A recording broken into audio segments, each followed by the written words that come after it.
بسم اللہ الرحمن الرحیم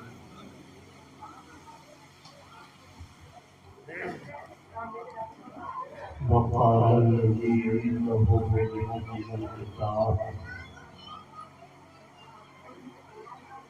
انا آتیک بہ قبل ان یرتد الیک طرفک آمنت باللہ صدق اللہ مولانا العظیم وصدق رسولہ النبی الامین الکریم انتہائی احترام و عقیدت کے ساتھ اپنے آقا کے دربار مقدار میں درود و سلام کی نظر پیش کیجیے۔ اللہم صل علی سیدنا و مولانا محمد معظم الجود والکرم وعلی آلہ وصحبہ وبارک وسلم۔ صلاۃ و سلام علیک یا رسول اللہ۔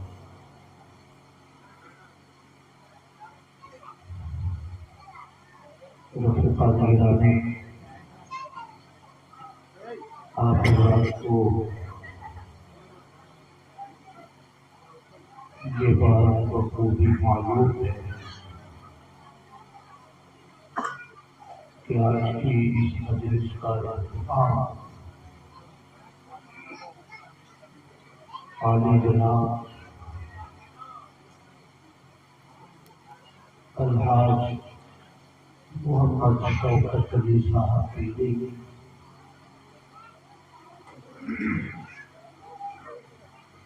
الحاج غلام غوث صاحب کی الحاج روشن علی صاحب کی اور ہمارے سب سے چھوٹے ماما الحاج کوثر علی صاحب کی، ان سارے بھائیوں نے اپنی بیٹی اور اپنی بھتیجی کے عقد مصمون کے موقع پر خصوصی برکت کے لیے دیا ہے۔ ساتھ ہی ساتھ 18 سال قبل اسلام لانے نیتی سے اپنی یادوں کے گملے میں پوش چھوڑ کر رخصت ہو جانے والے الحاج محمد حبیب صاحب دیدے کی سالانہ فاتحہ اور برسی کا اہتمام بھی مقصود ہے۔ دونوں صالح نیتوں کو پیش نظر رکھ کر آج کی اس مجلس خیر کا، اس مجلس نور کا اہتمام کیا گیا ہے۔ دعا کر لیجیے اللہ پاک اس مجلس کو اپنی طرف سے قبول فرمائے اور جو کچھ بھی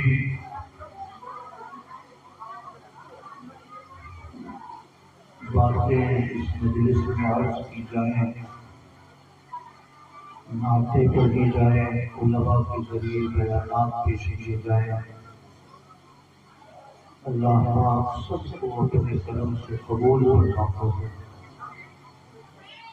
حاجی صاحب مرحوم کے نام عمل میں اس کا اجر شامل فرمائے۔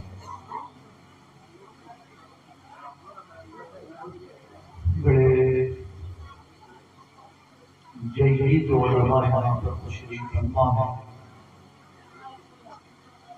آج کے اس اجلاس کی سرپرستی کر رہے شیخ طریقت حضرت علامہ مفتی رحمت علی صاحب پیری مدت العالی کی تشریف فرما ہے۔ ان کے صاحبزادے حضرت مولانا مفتی حسان رضا صاحب بھی زینت مجلس ہیں۔ اور بھی بہت سارے علماء ہیں جن کے نام سے میں باخبر نہیں ہوں یا مجھے یاد نہیں ہے.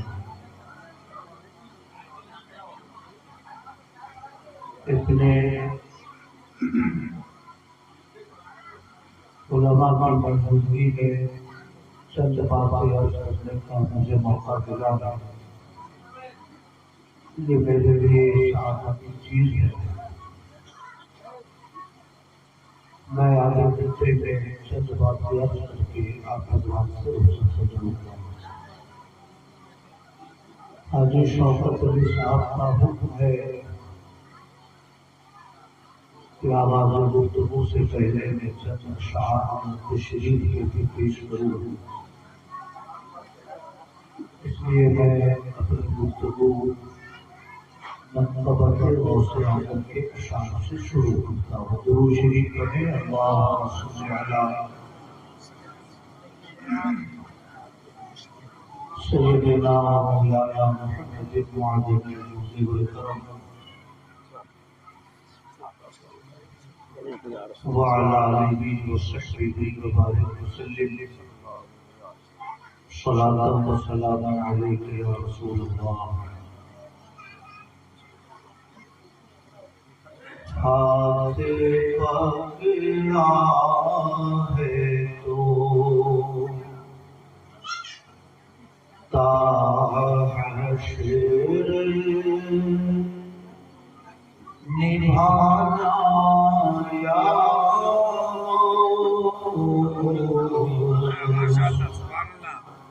ہاتھ پکڑا ہے تو تا حشر نبھانا یا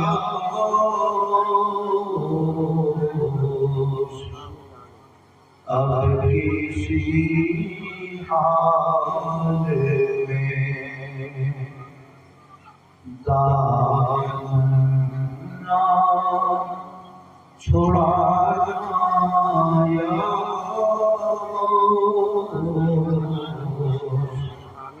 اب کسی حال میں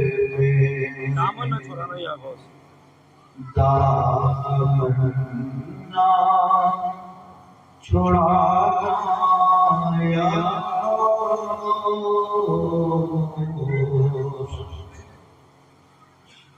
تیرے جلووں سے ہے کتنے شبستان روشن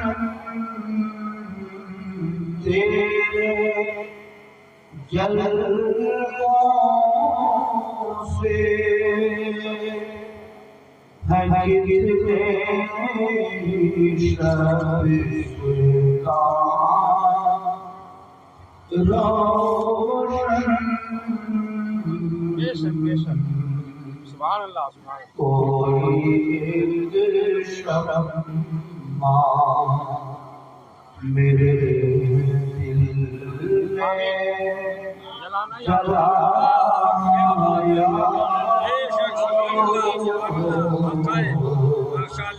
کوئی شمع میرے دل میں جلانا یا سبحان اللہ. بہت عمدہ. ہاتھ پکڑا ہے تو اور اس مقصد کا سب سے خوبصورت شعر ہے. کبھی آنکھوں میں کبھی خانے دل میں رہ دینا کبھی آنکھوں میں کبھی خانے دل میں رہنا روح بھر کر میری روح بھر کر میری رگ رگ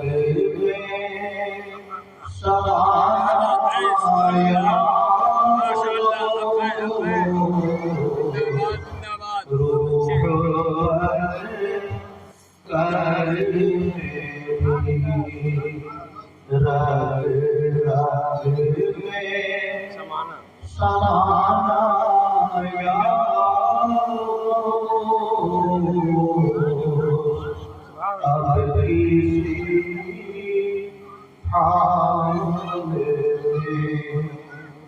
اور آخری شیر نسبت القام بگوشی کا رہے جائے نسبت القام بگوشی کا رہے جائے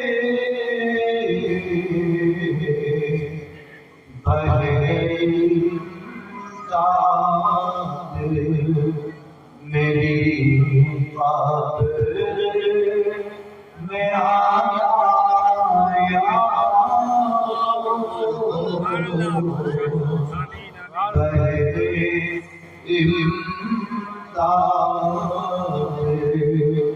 میری خاطر میں آیا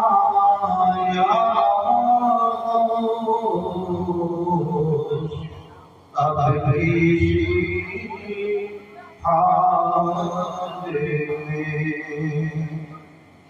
کسی مجدھار سے آواز تمہیں دیتا ہے کسی مجدھار سے آواز تمہیں دیتا ہے اپنے ارشاد کو بلاؤں سے بچانا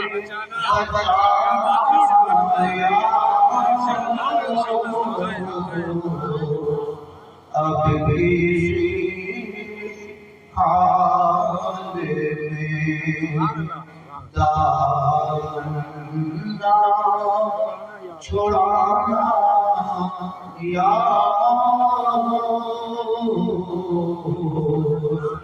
کوئی شمع میرے دل میں جلانا یا درود پاک اللہ صلی اللہ سیدنا و مولانا محمد المعلم والکرم وعلى آله وصحبه وبارك وسلم صلاة وسلام عليك يا رسول الله رفیقان گرامی تھوڑی دیر کے لیے خیالات کے درمیان آیا ہوں ورنہ اصل خطاب کے علامہ مفتی رحمت علی صاحب مدثر العلماء کا ہونا ہے ہم لوگ انہیں کی دعا لینے کے لیے یہاں پہ حاضر ہوئے ہیں علامہ فاضل قادری صاحب کے شاگرد تھے مفتی جلال الدین صاحب بڑے مشہور علماء میں ان کا شمار ہوتا ہے مفتی جلال الدین صاحب علیہ الرحمہ یہ شاگرد تھے مفتی علامہ اشرف قادری صاحب۔ مفتی جلال الدین صاحب کی کتاب ہے انوار الحدیث، اس کے مقدمے میں علامہ اشرف قادری صاحب نے لکھا ہے مفتی جلال الدین صاحب کے بارے میں کہ اللہ کا شکر ہے مفتی صاحب نے مرضیات الہی کو پا لیا۔ ماشاءاللہ، میں تو ناکارہ ہی رہ گیا، مگر اللہ کا شکر ہے کہ مفتی صاحب نے مرضیات الہی کو پا لیا۔ میں ولی اللہ مفتی رحمت علی صاحب کے لیے نقل کرتا ہوں، ہم لوگ ناکارہ رہ گئے، مگر اللہ کا شکر ہے کہ انہوں نے مرضیات الہی کو پا لیا۔ اس لیے ہم سب لوگوں کو انہی کی دعا لینی ہے۔ میں تھوڑی دیر کے لیے آیا ہوں، میں کوئی آپ حضرات کے لیے نیا نہیں ہوں، یہی گاؤں میرا جنم استھان ہے۔ ماشاءاللہ، کیا بات ہے، جنم بھومی ہے، یہی گاؤں میرا جنم بھومی، کیا بات ہے۔ اسی گاؤں میں میری پیدائش ہوئی اور یہیں سے میری تعلیمی زندگی شروع ہوئی۔ ایک مولوی صاحب اس مسجد میں نام میرے ذہن میں نہیں ہے، عیسیٰ صاحب، مولانا عیسیٰ صاحب، وہ مسجد میں پڑھاتے تھے۔ اس زمانے میں مسجد کی شکل تھوڑی الگ تھی، صحن بہت لمبا سا تھا۔ وہیں سے ابتدائی تعلیم شروع ہوئی، پھر یہاں سے پبلی کا سفر ہوا اور میری نانی مرحومہ اللہ پاک ان کی قبر پہ اپنی رحمتوں کی بارش نازل فرمائے، وہ یہاں سے کھانے پینے کی چیزیں بنا کر پبلی جاتی تھی، ملاقات کرتی، کھانے پینے کی چیزیں دے کر پھر وہاں سے تنہا یہاں لوٹ آتی تھی۔ تو اس گاؤں کا احسان، اس گاؤں کی یادیں، اس گاؤں کے لوگوں سے میرا قلبی ربط نہ کبھی ختم ہوا ہے نہ کبھی ختم ہوگا، مگر زندگی کی مصروفیتیں بڑھ گئی، کبھی ہم نہیں کبھی تم نہیں، وہی راستہ وہی مرحلے وہی کارواں وہی منزلیں، مگر اپنے اپنے مقام پر کبھی ہم نہیں کبھی تم نہیں۔ اس لیے حاجی صاحب حاجی حبیب صاحب کے انتقال کو 18 سال گزر گئے۔ مجھے ایسا یاد آتا ہے کہ ان کے 40ویں میں شاید آنا ہوا تھا، جب عیدگاہ کے پاس وہ جلسہ ہوا تھا، اور 18 سال کے وقفے کے بعد آج آپ کے بیچ میں میں آئے ہوں، تو صرف اس لیے تاکہ میں آپ کو پہچان لوں اور دوسری نسل پرورش پا رہی ہے وہ مجھے پہچان لے کہ آپ ہی کے گاؤں کا ایک ذرہ آج اللہ کے فضل سے علم دین کی روشنی حسب وسعت بہت ساری جگہوں پہ تقسیم کر رہا ہے۔ میں آپ سب کا شکر گزار ہوں، تھوڑی دیر سے خود سے بیٹھے درود شریف پڑھیں، اللہم صلی علی سیدنا و مولانا محمد المعظم الجود والکرم وعلی آلہ وصحبہ وبارک وسلم، صلاۃ و سلام علیک یا رسول اللہ۔ سلام امان ہونے کا فائدہ ہوتا ہے کہ پورا گاؤں معمول کرتا ہے۔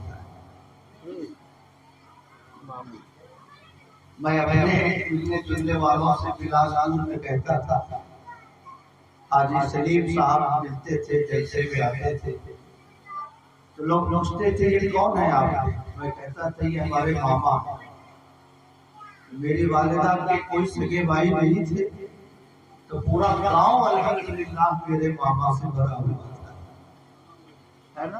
الحمدللہ مجھے ایسا لگتا ہے کہ اب تجدید رشتہ محبت ہونا چاہیے، کوئی ایک رشتہ اس گاؤں میں ہونا چاہیے تاکہ تھوڑا ہوا خبر ہے نا؟ مرور ایام کی وجہ سے جو رشتوں پر تھوڑی سی دھول جم گئی ہے، تجدید رشتہ سے وہ دھول انشاءاللہ ہٹ جائے گی۔ درود شریف پڑھیں، اللہم صلی علی سیدنا و مولانا محمد معدن الجود والکرم وعلى آلہ وصحبہ وبارک وسلم صلاۃ و سلام علیک یا رسول اللہ۔ ہم سب الحمدللہ سرکار تیغ علی رحمت اللہ علیہ سے رشتہ محبت رکھتے ہیں، اور کوئی چشتی ہو، نقش بندی ہو، سہروردی ہو، تیغی ہو، رضوی ہو، اشرفی ہو، سب بنیادی طور سے غوث اعظم کے غلام ہیں، اور غوث اعظم کا فیض ہر سلسلے کے جاری ہے۔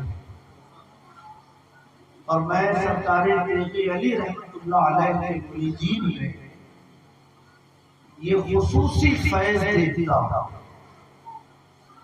کہ اللہ پاک نے جنہیں دین سے قریب کیا،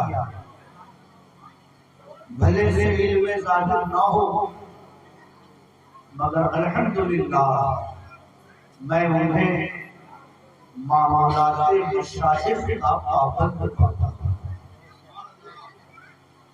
تہجد کے لیے اٹھنا، رات کے آخری حصے میں اللہ کا ذکر کرنا، پاس الفاظ کا لحاظ رکھنا کہ سانس نکلے تو لا الہ اور آئے تو الا اللہ، پاس الفاظ کا لحاظ رکھنا، اور اس ذکر کی برکت سے مریدان سرکار تیغ علی کے اندر کشف کی قوت کا پیدا ہونا میں نے بہت سارے احباب میں دیکھا۔ یہ اس سلسلے کی خصوصیت ہے میرے بھائیوں۔ تو اللہ کا شکر ہے ہمارا پورا خاندان تیغی ہے۔ میرا حصہ ماریرہ شریف میں تھا، اس لیے میں ماریرہ شریف سے وابستہ ہوا، چونکہ علم ظاہر علم باطن کی طرف بہت آسانی سے نہیں کشش محسوس کرتا، مگر پھر پلٹ کر وہی آتا ہے۔ تو میرا حصہ ماریرہ شریف میں تھا، اس لیے میں وہاں حضور صدر العلماء کے دامن کرم سے وابستہ ہوا، مگر الحمدللہ میں پھر وہ بات دہراتا ہوں کہ اس سلسلے کے مریدوں پر سرکار تیغ علی رحمت اللہ علیہ کا خصوصی فیضان دیکھتا ہوں۔ پھل اپنے درخت اپنے پھل سے پہچانا جاتا ہے، اور پیر اپنے مرید سے پہچانا جاتا ہے۔ مرید اگر اچھے ہو، مرید اگر معاملات مشائخ پر کاربند ہو تو آپ سمجھ لیجئے کہ ان کے پیر بافیض ہیں۔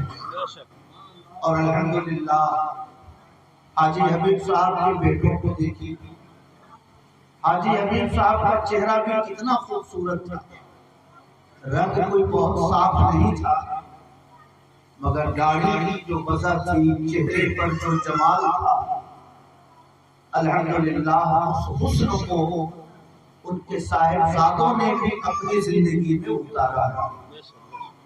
بالعموم جب انسان مالی طور سے خوشحال ہوتا ہے تو بزرگوں کا لبادہ اتار پھینکتا ہے، بزرگوں کی سنتوں سے اپنا دامن کھینچنا شروع کرتا ہے۔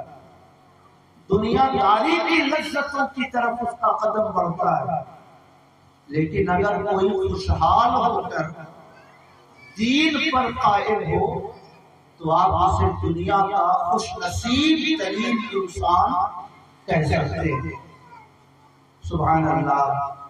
تو یہ سرکار تیغ علی کا فیض تھا حاجی حبیب صاحب پر، اور حاجی حبیب صاحب کی روحانی برکتیں ہیں ان کے صاحبزادوں پر کہ اللہ پاک نے دین اور ایمان کی روشنی اس گھر میں اب تک باقی رکھی ہے۔ اللہ کرے آنے والی نسل بھی اسی راستے پر چلتی رہے۔ درود شریف پڑھیں، اللہم صلی علی سیدنا و مولانا محمد معدن الجود والکرم وعلی آلہ وصحبہ وبارک وسلم صلاۃ و سلام علیک یا رسول اللہ۔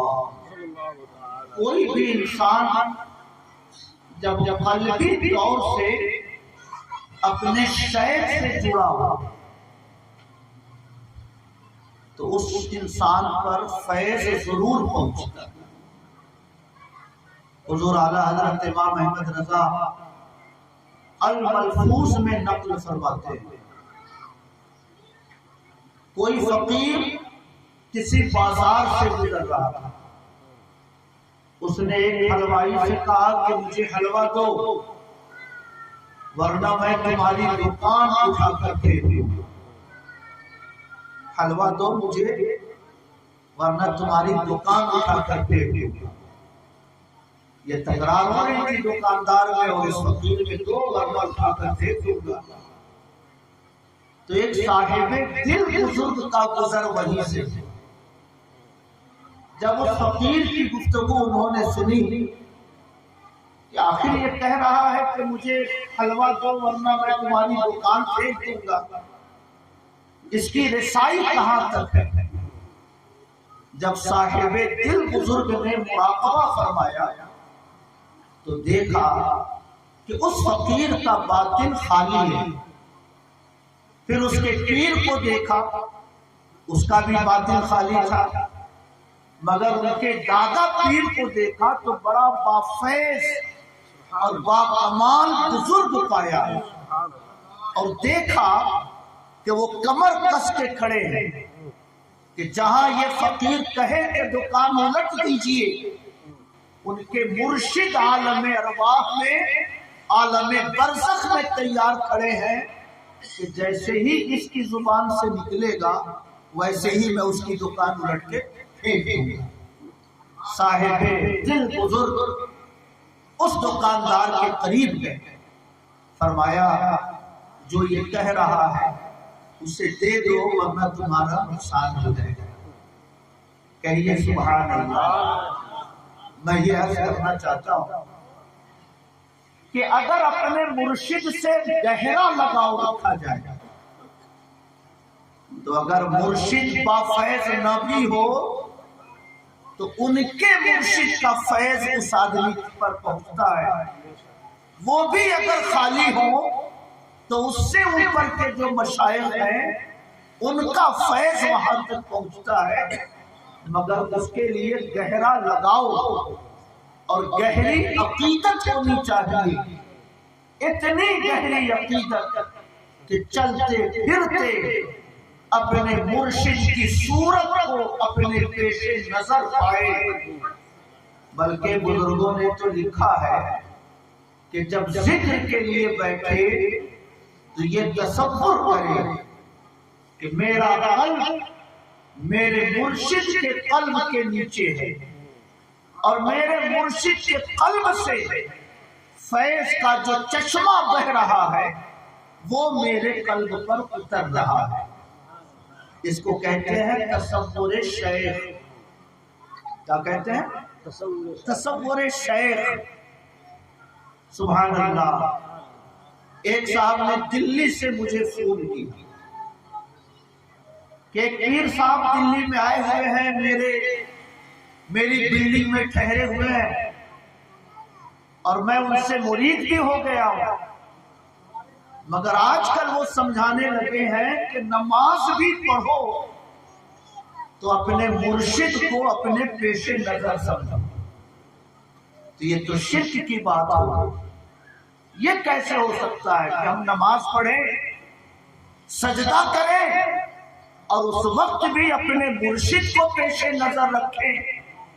یہ بات تو میرے حلق کے نیچے نہیں اترتی۔ انجینئر تھے بھاگلپور کے رہنے والے، دانش ان کا نام، تو میں سیتامڑھی ڈاکٹر امجد رضا امجد صاحب کے گاؤں سے تقریر کر کے لوٹ رہا تھا، مظفر پور میں یہ ان کا فون آیا، تو میں نے ان سے کہا کہ میں ذرا سفر میں ہوں، آپ شام تک مجھے مہلت دیں تو میں اس کے سلسلے میں جو بھی میری معلومات ہے میں آپ کو پہنچا سکتا ہوں۔ پھر میں نے تصور شیخ پر شاہ عبدالعزیز محدث دہلوی کی تحریر پڑھی، پھر مجدد الف ثانی شیخ احمد سرہندی، سلسلہ تیمیہ ان سے جڑا ہوا ہے نا، اس لیے ہم لوگوں کے سلسلے کو سلسلہ مجددیہ کہا جاتا ہے، سلسلہ مجددیہ۔ شیخ احمد سرہندی مجدد الف ثانی ان کو کہتے ہیں۔ میں نے ان کے مکتوبات کو پڑھنا شروع کیا تو مکتوبات میں انہوں نے یہ بات ارشاد فرمائی ہے کہ جب بھی اللہ کا ذکر کرو تو تصور شیخ ضرور کرو، کیونکہ تم کعبے کی طرف رخ کر کے نماز پڑھتے ہو، تم سجدہ کعبے کو نہیں کرتے بلکہ کعبے کی طرف سجدہ کرتے ہو، ویسے ہی تصور شیخ کرو، حالت نماز میں بھی کرو۔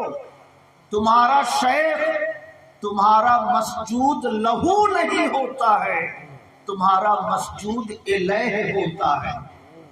کعبہ کی طرف سجدہ کرو تو شرک نہیں، کیونکہ سجدہ خدا کو ہے، کعبہ ہمارا قبلہ ہے۔ ویسے ہی شیخ کا تصور کر کے عبادتیں کرو، تم عبادت شیخ کی نہیں کر رہے ہو، شیخ تمہارے لیے مسجود الیہ ہے۔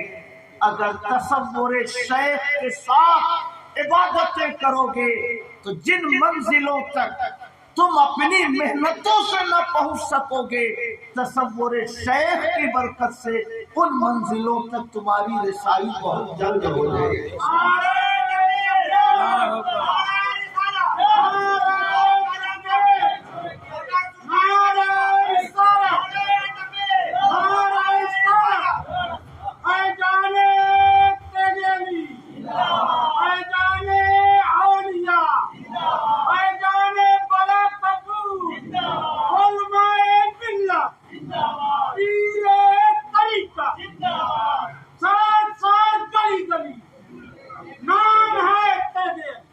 سبحان اللہ، درود شریف پڑھیں، اللہم صلی علی سیدنا و مولانا محمد معدن الجود والکرم وعلی آلہ و صحبہ وبارک وسلم، صلاۃ و سلام علیک یا رسول اللہ۔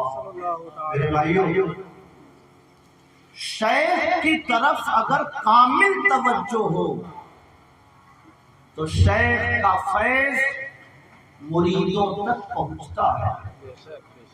غوث اعظم رضی اللہ تعالیٰ عنہ فرماتے تھے کہ اگر میرا مرید مشرق میں ہو اور میں مغرب میں رہوں اور میرے مرید کا سطر کھل جائے تو اللہ نے مجھے یہ طاقت دی ہے کہ مشرق میں رہنے والے اس مرید کے سطر کو میں چھپا لیا گیا۔ سبحان اللہ۔ بظاہر یہ بات ذہن قبول نہیں کرتا۔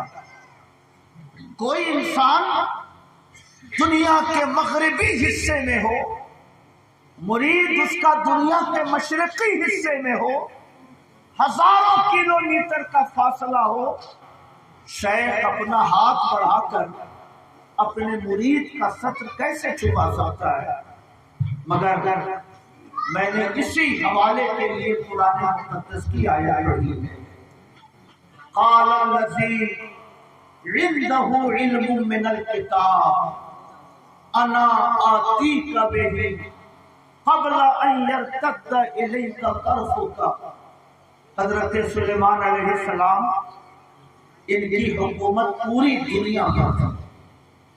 کسی علاقے کا سفر کرنا ہوتا، ہواؤں کو حکم دیتے، ہوا آپ کا تخت اٹھا کر دنیا کے اس خطے تک پہنچا دیتی تھی۔ سبحان اللہ، پوری دنیا میں ان کی حکومت تھی۔ روزانہ صبح کے وقت ان کا دربار لگتا تھا۔ چرندے پرندے، جانور، انسان، جنات، شیاطین سب آپ کی مجلس میں حاضر ہوتے تھے۔ ایک پرندہ جس کا نام تھا ہدہد، جب بھی حضرت سلیمان علیہ السلام کہیں سفر میں تشریف لے جاتے تو ہدہد پرندے کو ساتھ لے کر جاتے۔ اس پرندے کو اللہ نے یہ خوبی بخشی ہے کہ وہ فضاؤں میں اڑتے ہوئے دیکھ لیتا ہے کہ زمین کے کس خطے میں پانی ہے، کس خطے میں پانی نہیں ہے۔ حضرت سلیمان اس پرندے کو اس لیے ساتھ میں رکھتے تھے کہ کہاں ٹھہرنا مناسب ہے، کہاں قیام مناسب نہیں، کہاں پانی کی سہولت ہے، یہ اس سے معلوم کر لیا جائے تاکہ وہاں قیام ہو کہ نہ ہو اس کا فیصلہ کیا جا سکے۔ ایک روز حضرت سلیمان سفر کے لیے تیار بیٹھے ہیں، مگر ہدہد پرندہ آیا ہے۔ بہت دیر کے بعد انتظار کے باوجود وہ پرندہ نہیں آیا تو حضرت سلیمان نے فرمایا لَأَذْبَحَنَّهُ، آج اگر وہ آیا تو میں اسے ذبح کر دوں گا۔ غصے میں ناراضگی ظاہر کرنے کے لیے آج آیا تو میں اسے ذبح کر دوں گا۔ تھوڑی دیر کے بعد وہ آیا۔ حضرت سلیمان علیہ السلام نے پوچھا کہاں سے تم؟ اس نے کہا حضور میں چلا تو تھا وقت پر، مگر راستے میں نے ایک بڑا عجیب منظر دیکھا۔ ایک عورت تھی، تخت پر بیٹھی تھی اور اس کی آبادی کے سارے لوگ اس کو سجدہ کر رہے تھے۔ ایک عورت کو انسان سجدہ کر رہا تھا۔ یہ منظر مجھے بڑا عجیب و غریب لگا، یہی دیکھنے میں مجھے تھوڑی دیر ہو گئی۔ حضرت سلیمان جو منصب نبوت پر فائز تھے اور پوری دنیا میں آپ کی حکومت تھی، جب یہ خبر ملی کہ ایک عورت کو لوگ سجدہ کر رہے ہیں تو بہت ناراض ہوئے۔ اپنے مصاحبین سے فرمایا آپ لوگوں میں کوئی ایسا آدمی ہے جو اس کا تخت وہاں سے اٹھا کر لائے؟ سمجھ رہے ہیں؟ اس عورت کا نام تھا بلقیس، اس عورت کا نام تھا بلقیس، اور وہ کہاں رہتی تھی؟ شہر سبا میں۔ یہ شہر سبا کہاں ہے؟ یمن میں۔ اور حضرت سلیمان رہتے تھے فلسطین میں۔ فلسطین، شام، یہ پیغمبروں کا شہر ہے۔ ہزاروں انبیاء کرام کی آمد ملک شام میں ہوئی، فلسطین کے علاقے میں ہوئی۔ سبحان اللہ۔ حضرت سلیمان نے فرمایا آپ لوگوں میں کوئی ہے جو اس کا تخت اٹھا کے یہاں لائے؟ فقال عفریت من الجن، ایک جنات جو وہاں بیٹھا ہوا تھا، ایک جن، اس نے کہا حضور مجھے اجازت دیجیے، آپ کی مجلس ختم ہونے سے پہلے میں اس کا تخت اٹھا کر یہاں لا کے رکھ دوں گا۔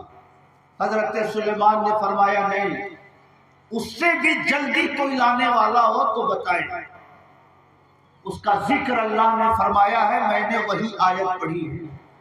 فقال الذی عنده علم من الکتاب،